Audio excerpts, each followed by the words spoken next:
Apakah kita sedang membangun generasi yang menemukan jalan sempit itu? Apakah kita sedang membangun generasi yang mau masuk ke dalam jalan sempit itu? Jalan yang tidak populer, jalan yang gak enak, jalan yang gak rame. Apakah kita sedang membangun generasi yang menuju jalan hidup yang benar? Aduh Kak, mikirin generasi, mikirin hidup sendiri aja udah riweuh. Kita bingung, what can I do for the generation? Apa sih yang bisa aku lakukan? Aku gak bisa ngajar, aku gak bisa ngadepin anak-anak kecil. Padahal dengan membangun hidup kita saat ini, kita sedang membangun persiapan untuk generasi penerus. Hidup kita hari ini menentukan bagaimana hidup generasi yang akan datang.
Apa kabar GKS Balikpapan?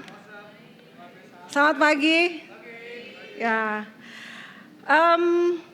pagi hari ini masih melanjutkan tema kita bulan September, yaitu generasi atau generation. Ya, suatu hari kami sedang mengantar anak-anak kami ke sekolah, dan salah satu anak kami hari itu harus menggunakan seragam batik yang diberikan oleh Dinas Pendidikan ya, atas arahan sekolah. Nah, karena baru pertama kali menggunakan batik itu, jadi sekolah anak kami tidak menggunakan batik itu dan baru mendapatkan arahan untuk memakai seragam itu di hari tertentu ya.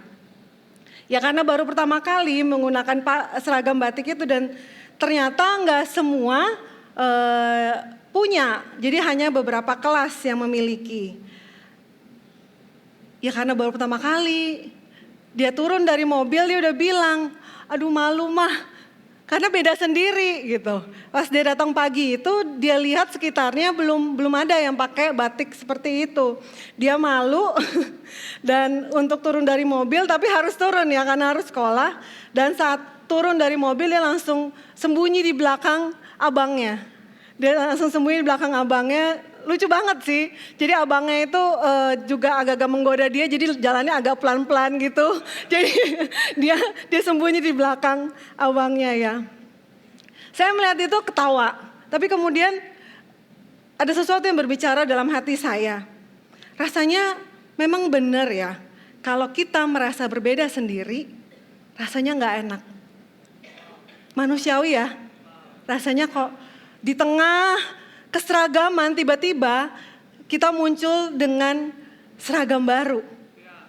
Itu rasanya mungkin ada perasaan gak enak, ada perasaan awkward, aneh, malu mungkin berbeda dengan yang lain. Ini challenge tidak hanya kita, tapi terutama untuk generasi muda saat ini. Anak-anak kita di tengah dunia yang semakin kesini, semakin kesana. Ngerti ya?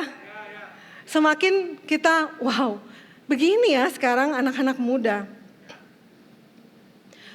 Pengaruh dunia yang begitu kuat buat anak-anak kita saat ini menjadi pertanyaan, apakah mereka adalah generasi yang teguh dan kuat? Seperti yang dibagikan Pastor Daniel di minggu kemarin, Strong Generation. Menjadi pertanyaan bagi kita, apakah kita sedang membangun generasi muda yang teguh dan kuat imannya kepada Tuhan? Apakah kita sedang membangun generasi muda yang tidak malu, bahkan bangga dengan imannya kepada Tuhan Yesus di tengah perbedaan yang ada? Apakah kita sedang membangun generasi muda yang memilih jalan yang tidak populer, yaitu jalan kebenaran firman Tuhan? Matius 7 ayat 13 sampai 14 saya ambil dari versi AMD, berkata, engkau bisa masuk ke dalam hidup yang benar hanya melalui pintu yang sempit.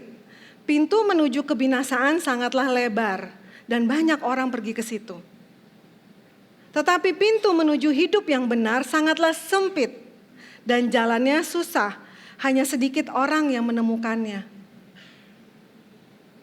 Apakah kita sedang membangun generasi yang menemukan jalan sempit itu?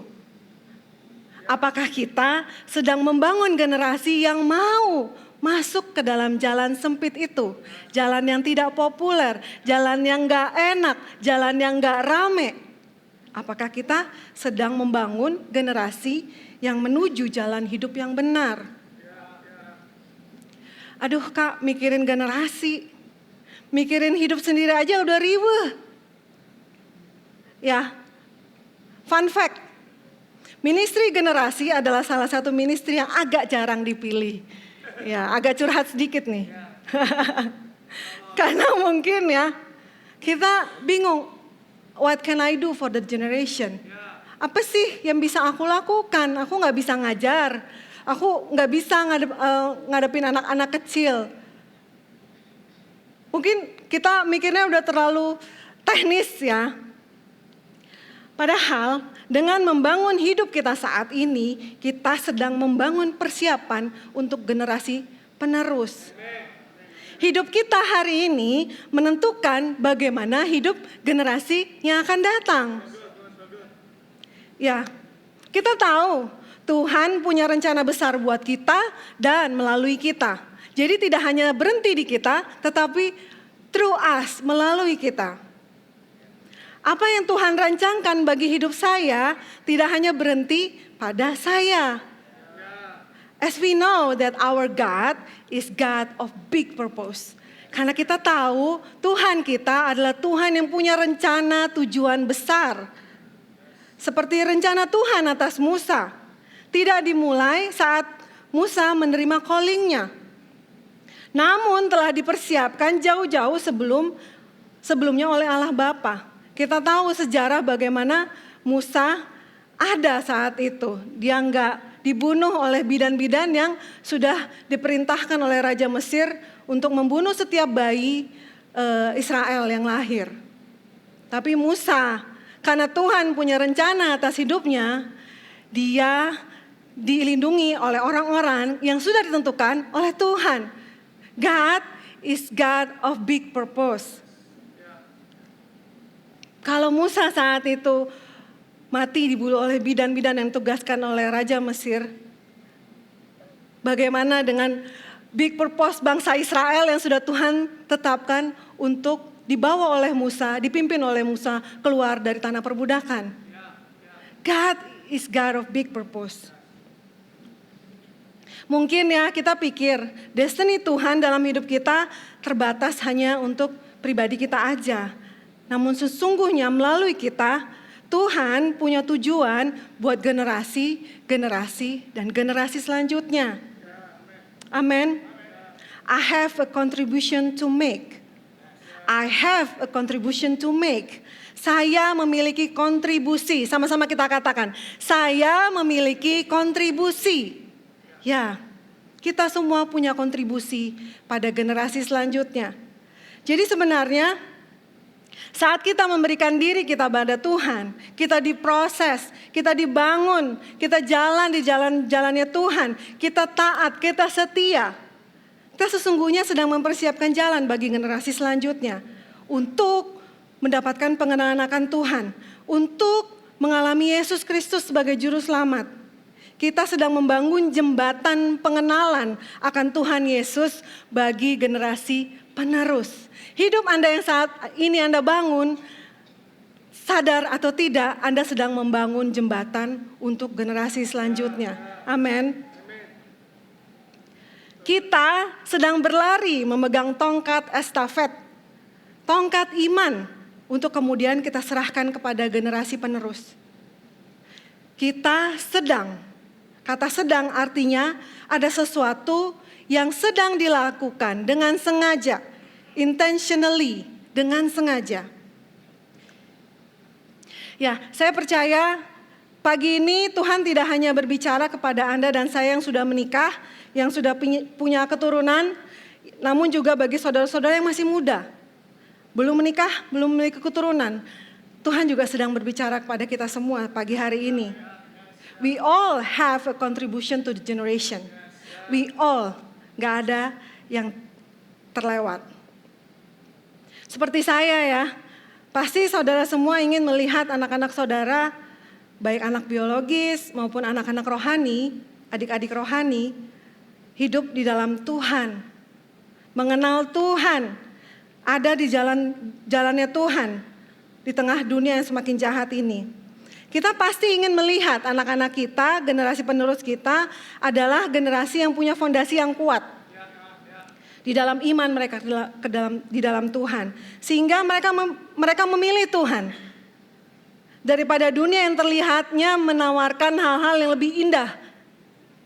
Namun sebenarnya fana, sebenarnya menuju kepada kebinasaan.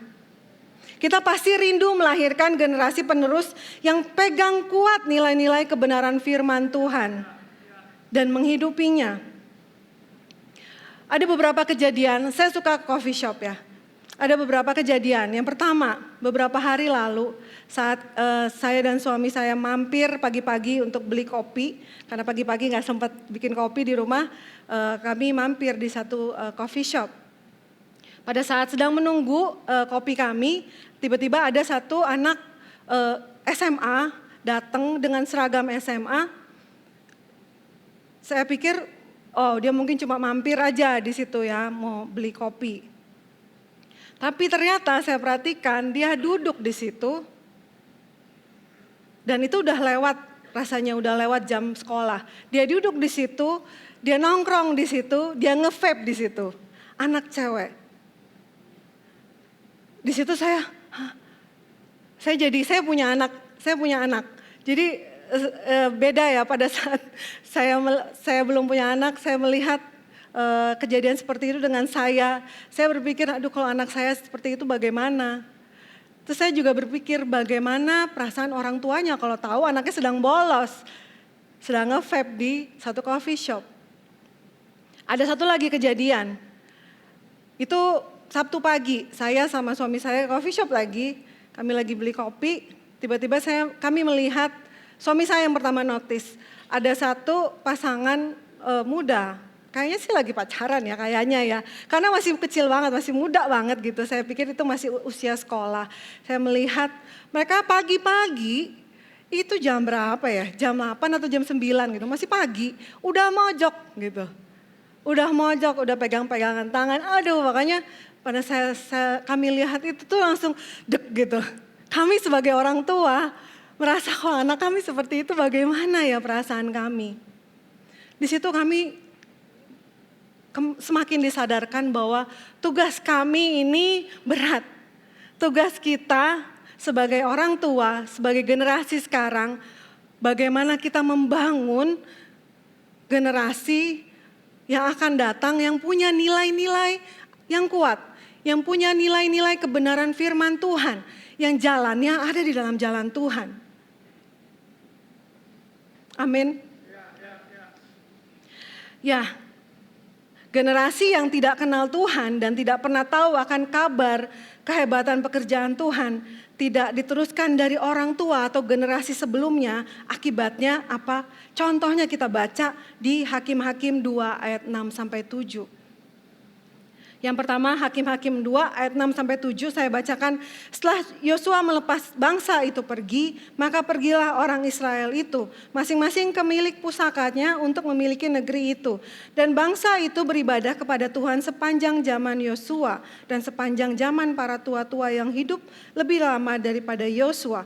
Dan yang telah melihat segenap perbuatan yang besar yang dilakukan Tuhan bagi orang Israel. Ini generasi pada zaman Yosua dan tua-tua masih ada. Kemudian kita loncat di Hakim-Hakim 2 ayat 10-11.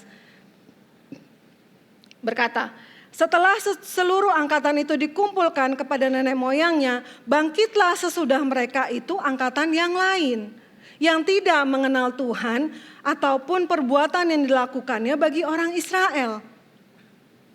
Lalu orang Israel melakukan apa yang jahat di mata Tuhan dan mereka beribadah kepada para Baal. Satu angkatan atau generasi yang lahir tidak mengenal Tuhan, tidak pernah dengar tentang Tuhan, tidak pernah dengar cerita tentang kehebatan Tuhan Allah yang telah menyertai bangsa Israel dan melakukan banyak perkara-perkara hebat dan luar biasa di masa Musa dan Yosua. Kalau kita baca perjalanan bangsa Israel sampai ke tanah perjanjian, begitu luar biasanya penyertaan Tuhan. Peristiwa-peristiwa yang Tuhan adakan bagi bangsa Israel. Semua cerita itu hilang, tidak diteruskan. Generasi selanjutnya tidak pernah mengenal Tuhan dan tidak pernah dengar cerita tentang Tuhan. Itu semua berhenti dan tidak diceritakan kepada generasi selanjutnya. Bagaimana Tuhan Allah membelah laut Teberau sehingga bangsa Israel bisa menyeberang dan terbebas dari kejaran tentara Mesir. Bagaimana mereka berjalan di sungai Yordan di atas tanah yang kering. Bagaimana Tuhan menyediakan mana. Semua itu hilang. Gak ada lagi ceritanya. Yang terjadi akhirnya generasi yang tidak mengenal Tuhan melakukan apa yang jahat di mata Tuhan. Jadi kita tahu sekarang bahwa ketiadaan pengenalan akan Tuhan membuat generasi penerus melakukan hal yang tidak berkenan kepada Tuhan. Ketidakadanya pengenalan akan Tuhan membuat generasi penerus kita melakukan apa yang jahat. Karena tidak dengan sengaja, tidak dengan aware, tidak ada awareness, tidak ada intentional untuk cerita tentang Tuhan, untuk di-pass on to the next generation. They need to hear that. They need to hear it again and again. Mereka harus dengar itu, bahkan berulang-ulang. Di Ulangan 6 ayat 5-7. Kasihilah Tuhan Allahmu dengan segenap hatimu dan dengan segenap jiwamu, dengan segenap kekuatanmu. Apa yang kuperintahkan kepadamu pada hari ini haruslah engkau perhatikan. Haruslah engkau mengajarkannya berulang-ulang kepada anak-anakmu dan membicarakannya apabila engkau duduk di rumahmu, apabila engkau sedang dalam perjalanan, apabila engkau berbaring, apabila engkau bangun. Highlight kata berulang-ulang, terus menerus. Tapi ada satu hal yang penting di sini. Kasihilah Tuhan Allahmu. Kita duluan yang mengasihi Tuhan dengan segenap jiwa, segenap hati dan kekuatan. Kita duluan. Setelahnya baru kita ajarkan, baru kita teladankan kepada generasi penerus, generasi muda. Jangan kita hanya suruh, tapi kita tidak meneladani. Kita duluanlah yang mengasihi Tuhan dengan segenap hati kita, dengan segenap jiwa kita, dengan segenap kekuatan kita. Kita duluan yang melakukan. Setelah itu baru kita ajarkan, kita teladankan kepada anak-anak kita. Kadang anak-anak memang suka bosan ya dengar nasihat orang tua. Kalau ada kejadian apa disambung-sambungin sama firman Tuhan. Disambung-sambungin dengan nasihat. Sampai iya udah tahu. Keep doing it. Tetap lakukan. Karena firman Tuhan bilang apa? Berulang-ulang. Sampai mereka bosan, biarin sampai bosan. Karena akhirnya itu sudah melekat di kepala mereka, melekat di hati mereka, melekat di jiwa mereka. Dan itu gak akan mereka lupakan. Karena apa? Karena kita aware, kita intentionally meneruskan itu. Intentionally dengan sengaja berulang-ulang mengajarkan kepada anak-anak kita. Amin. Kita sedang membangun legacy atau warisan. Saya di sini berbicara tentang warisan rohani. Judul sermon saya hari ini adalah legacy. Legacy atau warisan adalah soal menanam benih dalam kehidupan orang-orang yang akan memanen hasilnya selama bertahun-tahun di masa datang. Legacy adalah sesuatu yang dialihkan oleh generasi pendahulu kepada generasi berikutnya. Warisan terbaik demi keberlangsungan estafet kehidupan yang lebih baik di masa-masa mendatang. It's legacy. Warisan spiritual yang akan kita wariskan kepada anak-anak kita adalah fondasi yang memperkuat iman kita, membantu kita menghadapi tantangan-tantangan hidup, dan membimbing generasi mendatang dalam perjalanan mereka bersama Tuhan. Membangun warisan spiritual membutuhkan waktu, setuju banget. Membutuhkan upaya, membutuhkan kesengajaan. Namun ini adalah satu investasi terpenting yang dapat kita lakukan dalam kehidupan orang-orang yang kita cintai. Kehidupan anak-anak kita, kehidupan anak-anak rohani kita, kehidupan adik-adik kita, generasi penerus kita. Saya sebagai perempuan dan sebagai ibu bagi anak perempuan saya, pastinya dalam hati saya bertanya bagaimana putri saya akan mengingat saya ketika saya sudah gak ada di sini. Warisan rohani apa yang sudah saya tabur, yang sudah saya tanamkan dalam hidupnya.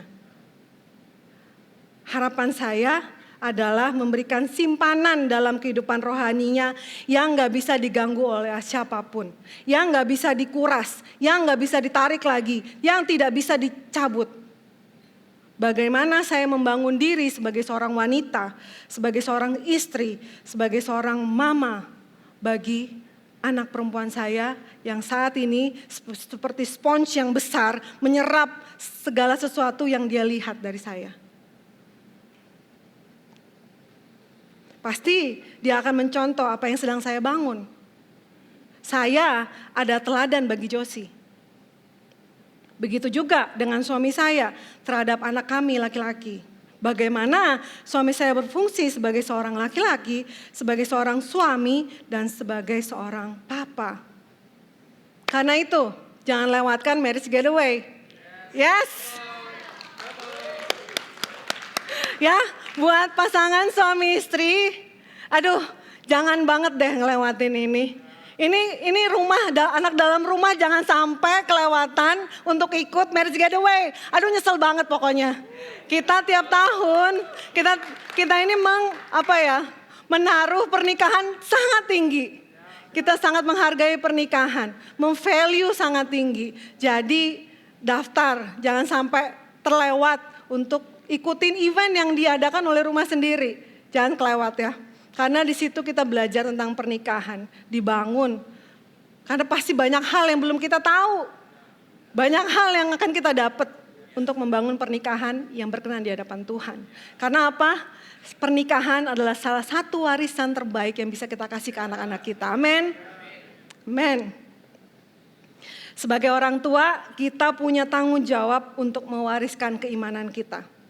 Tuhan ingin kita untuk pass on, mewariskan, meneruskan kabar baiknya, mewariskan spiritual legacy untuk generasi penerus. A great legacy will last for generation. Legacy yang besar akan bertahan untuk generasi-generasi penerus. Ya.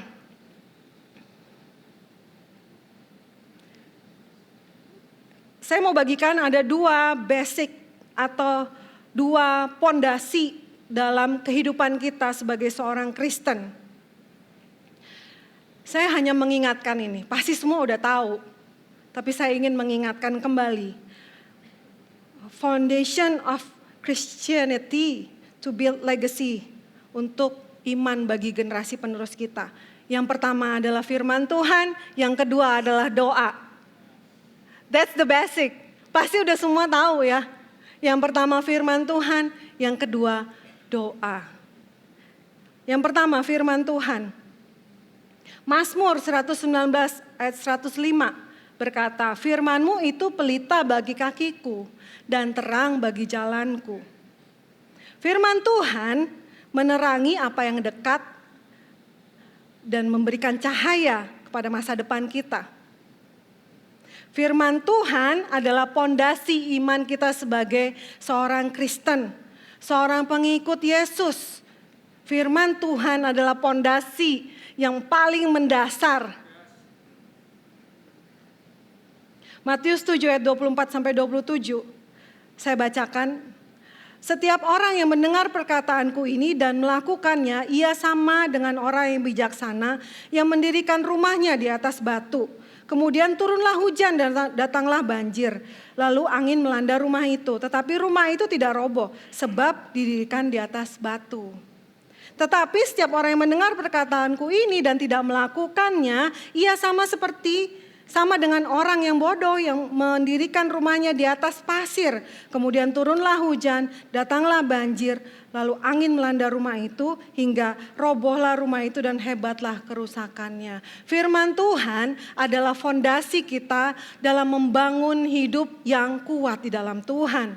Ini gak bisa dilupakan, ini gak bisa dihindari. Firman Tuhan adalah makanan bagi orang-orang Kristen setiap hari.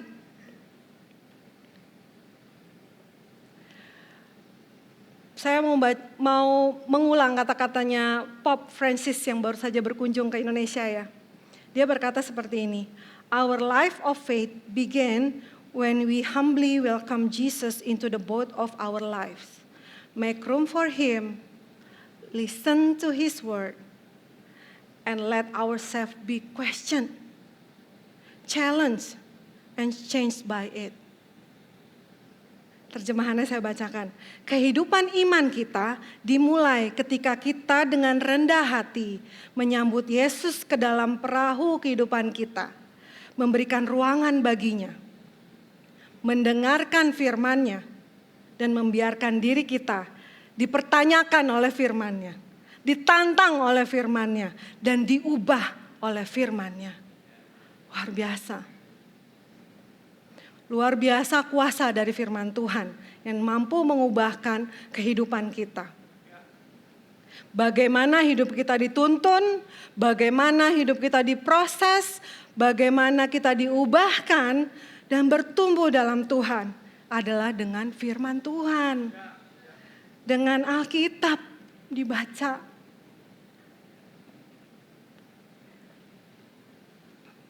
Khotbah hari ini bukan hanya untuk saudara, tapi untuk saya juga.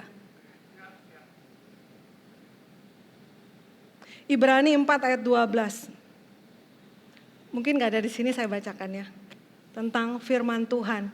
Betapa luar biasanya kuasa dari firman Tuhan. Sebab firman Allah hidup dan kuat. Dan lebih tajam daripada Ibrani 4 ayat 12. Sebab firman Allah hidup dan kuat dan lebih tajam daripada pedang bermata dua manapun. Ia menusuk amat dalam sampai memisahkan jiwa dan roh, sendi-sendi dan sumsum. Ia sanggup membedakan pertimbangan dan pikiran hati kita. Luar biasanya kuasa dari firman Tuhan. Firman Tuhan menuntun kita supaya kita tidak salah langkah. Kita tidak salah dalam mengambil keputusan dalam hidup kita. Melalui apa? Firman Tuhan. Firman Tuhan menuntun kita kepada kehidupan yang sesuai dengan kehendaknya Tuhan. Setiap hari kita semua, saudara dan saya, diperhadapkan dengan begitu banyak pilihan. Setiap hari kita butuh mengambil keputusan di seluruh aspek kehidupan kita. Perhatiin deh, tiap hari mau makan apa, minum apa, mau pakai baju apa, mau ke jalan mana, mau kerja atau enggak, mau bolos atau enggak. Setiap hari kita diperhadapkan oleh pilihan. Kita harus bikin keputusan.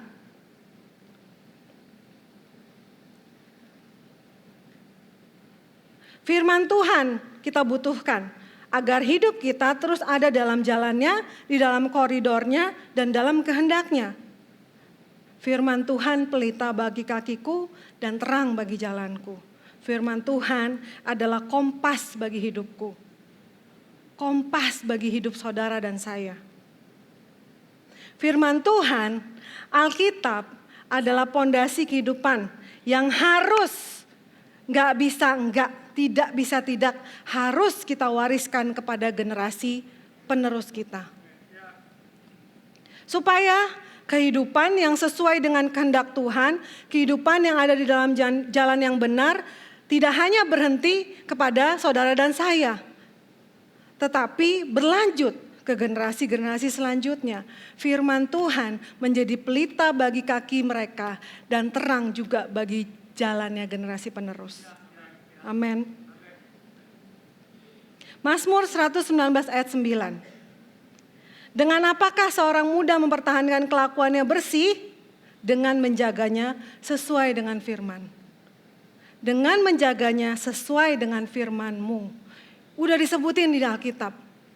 Udah disebutin kuncinya gimana supaya anak-anak kita mempertahankan kelakuannya bersih dan berkenan di hadapan Tuhan.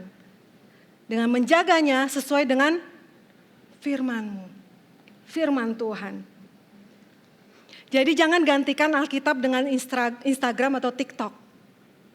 Karena ya di situ juga banyak ya cuplikan-cuplikan ayat, renungan, tapi harus dibaca setiap hari. This is our base.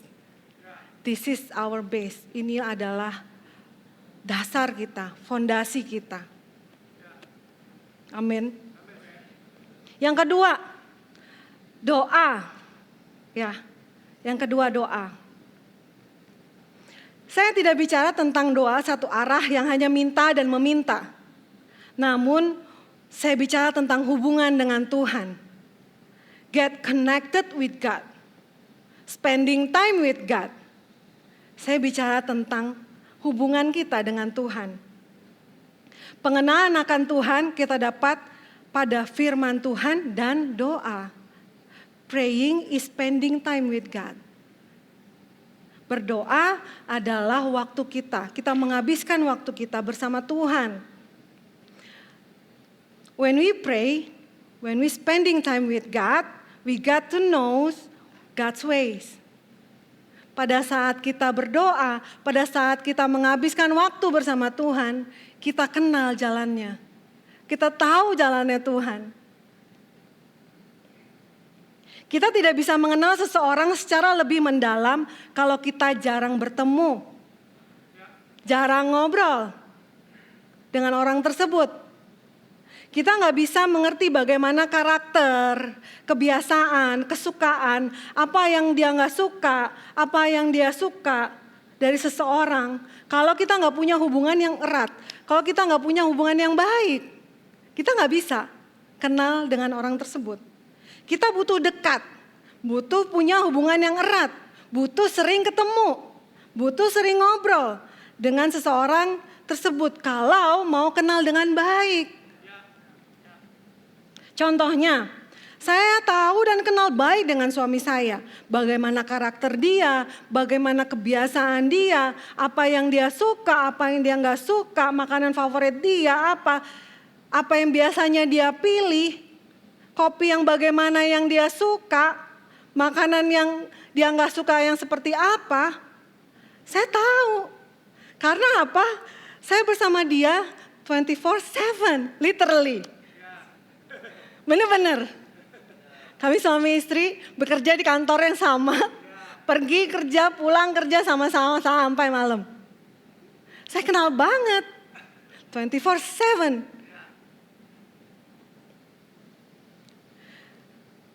And how about us with God? Bagaimana dengan kita bersama Tuhan? Udah kenal belum sama Tuhan? Apakah kita punya waktu yang dihabiskan bersama Tuhan setiap hari? Apakah cuma 5 menit dalam setiap hari? Bagaimana kita bisa kenal Tuhan dan kenal dengan jalan-jalannya Tuhan, dengan pilihan-pilihannya Tuhan, kalau kita jarang bertemu dengan atau ngobrol dengan Tuhan.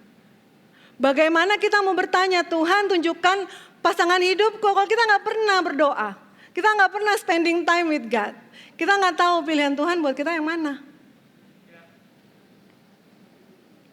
Martin Luther, Bapak Reformasi, adalah seorang yang berdoa. Contoh dari seorang yang berdoa. Ia punya prinsip, semakin dia sibuk, dia akan semakin banyak berdoa. Dia berkata, hari ini saya harus menyediakan lebih banyak waktu untuk berdoa. Sebab banyak sekali yang harus saya lakukan. Biasanya kalau kita sibuk, kita lupa akan doa. Martin Luther mencontohkan sesuatu yang baik. Semakin sibuk, dia akan spending time a lot with God. Dia akan mengambil waktu lebih banyak untuk berdoa. Semakin sibuk, semakin banyak berdoa.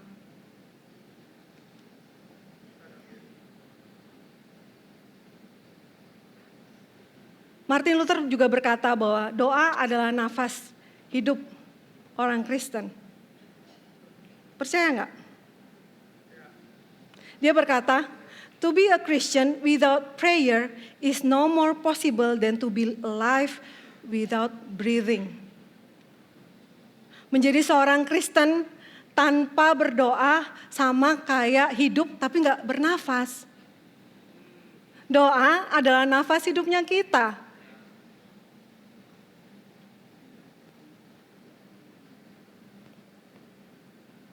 Kisah Rasul 4 ayat 13. Saya bacakan dari versi NIV.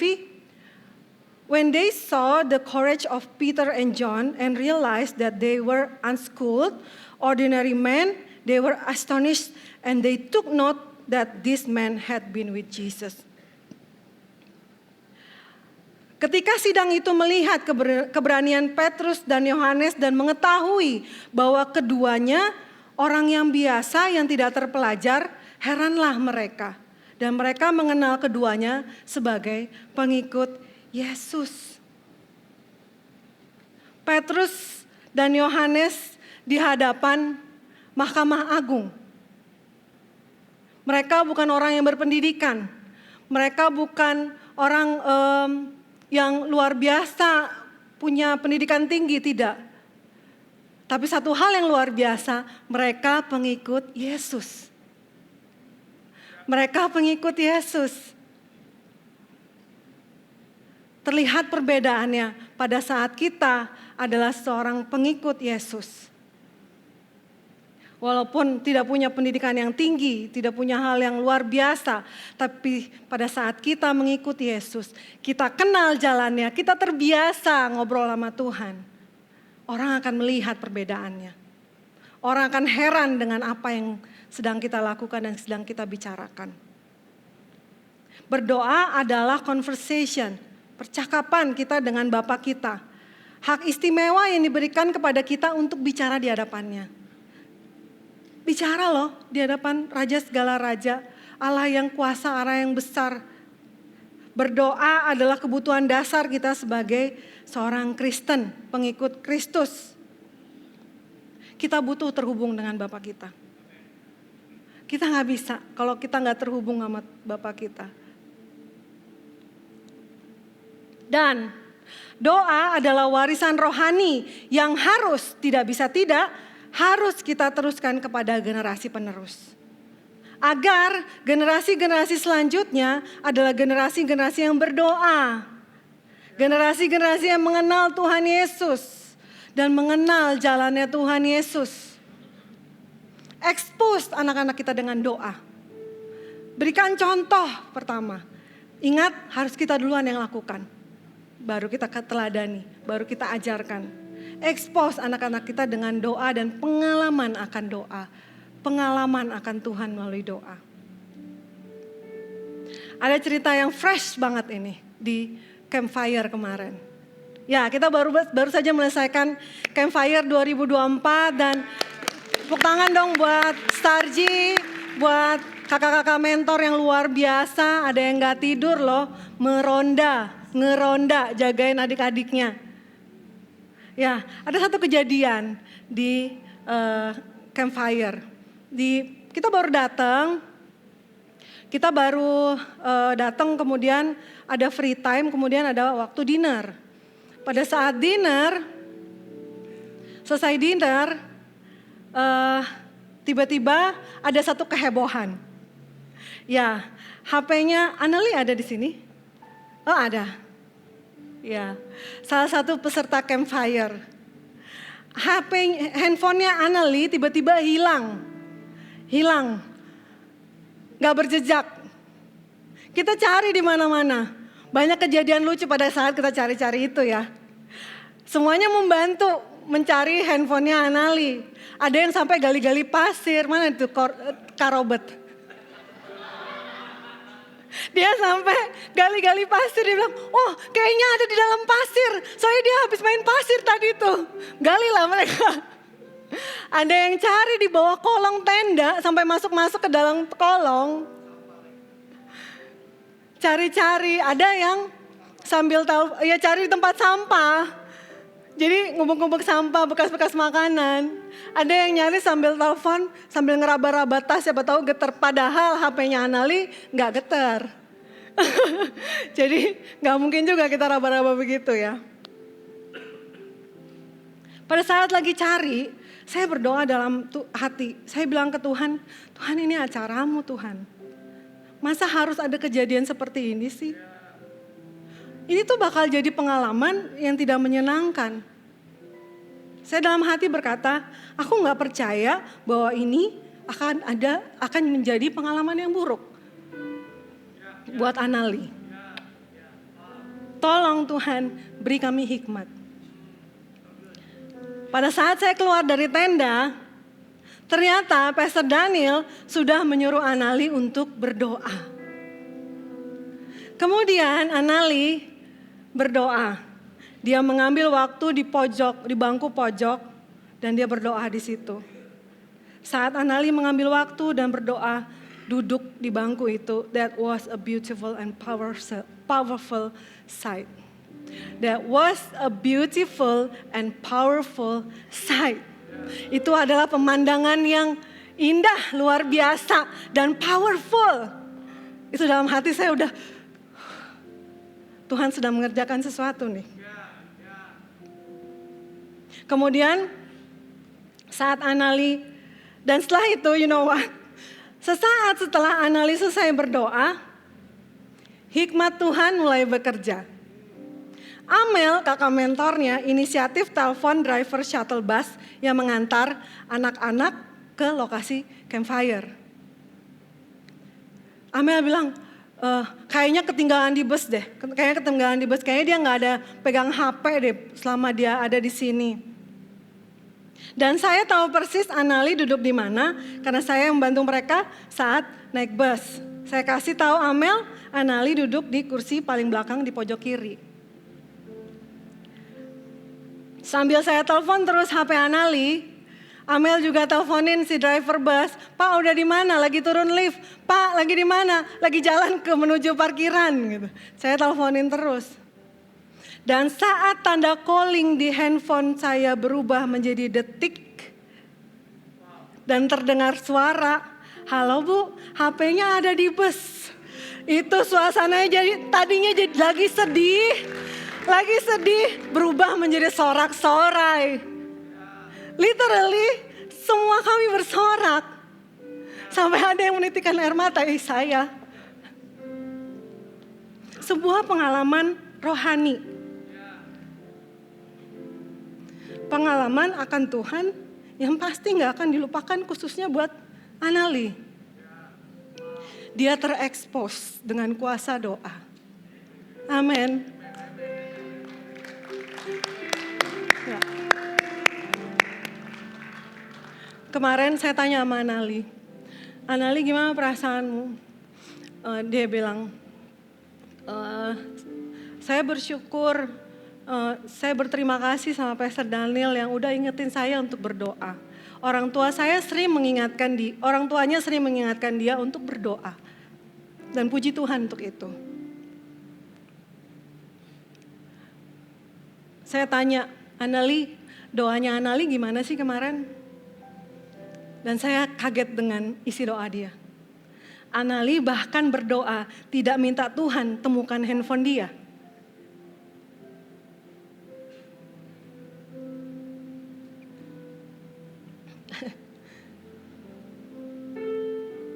Tapi dia berdoa agar Tuhan mengampuni dia karena dia sudah tidak bertanggung jawab.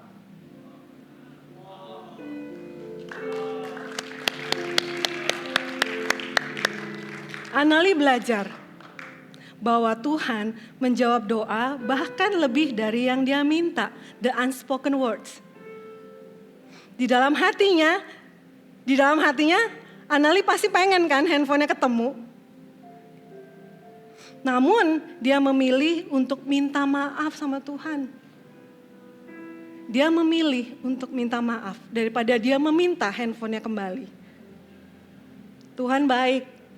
Dia menjawab keinginan hati kita lebih dari apa yang mampu kita sampaikan melalui kata-kata kita. Amin. Amin. Expose anak-anak kita dengan pengalaman akan Tuhan. Expose anak-anak kita dengan pengalaman doa. Kemarin dia bilang, aku tahu sekarang bahwa Tuhan menjawab doa. Saya pesan dengan Anali kemarin, kamu bisa cerita pengalaman kamu sama Tuhan ke teman-teman kamu. Bagaimana Tuhan menjawab doa kamu. Karena kita percaya doa orang benar bila dengan yakin didoakan sangat besar kuasanya. So congrats Anali buat pengalaman akan Tuhan. Saya senang bersaksi dan menceritakan kebaikan Tuhan. Kalau ada kesempatan, sebisa mungkin kita gunakan untuk bersaksi. Sebisa mungkin kita cerita tentang kebaikan Tuhan, terutama kepada generasi penerus kita. Teruslah bersaksi akan kuasa Tuhan, akan pengalaman bersama Tuhan, supaya semakin banyak orang yang mendengar kabar baik itu, bahwa Tuhan itu baik, Tuhan itu besar kuasanya. Amin. So, sebagai penutup ini agak-agak sedih-sedih ya. Jadi saya mau agak-agak jangan sedih aja. Sebagai penutup, ada yang masih ingat lagu ini enggak? Lagu Sekolah Minggu tentang hal dasar yang dilakukan oleh seorang Kristen. Aduh, kita nggak briefing ya. Ya. Baca kitab suci, doa tiap hari, doa tiap hari, doa tiap hari. Baca kitab suci apa? Ya. Kalau mau tumbuh apa? Kalau glory haleluya, baca kitab suci, doa tiap hari kalau mau tumbuh. Anak sekolah minggu aja tahu. Kalau mau tumbuh apa? Baca kitab suci, doa tiap hari. Baca Alkitab dan berdoa. Renungkan firman Tuhan dan get connected with God. Terhubung dengan Tuhan. Ya. Dua pondasi ini menjadi warisan rohani yang harus kita teladankan kepada generasi muda kita, penerus iman kita. Yesus Kristus. Saya mau ingatkan, don't lack of awareness. Jangan sampai kita kurang kesadaran akan pentingnya warisan rohani kepada generasi muda. Selama masih ada kesadaran, warisan akan terus berlanjut.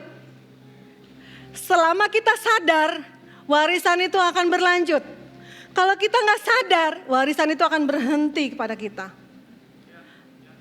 Jangan berhenti untuk sadar bahwa warisan itu harus berlanjut. Dampak dari warisan adalah keberlanjutan. Dampak dari warisan rohani adalah keberlanjutan. Kita punya kesadaran penuh, tidak mau melihat generasi kita setelah kita seperti generasi setelahnya Yosua yang tidak kenal Tuhan, tidak pernah dengar cerita tentang Tuhan.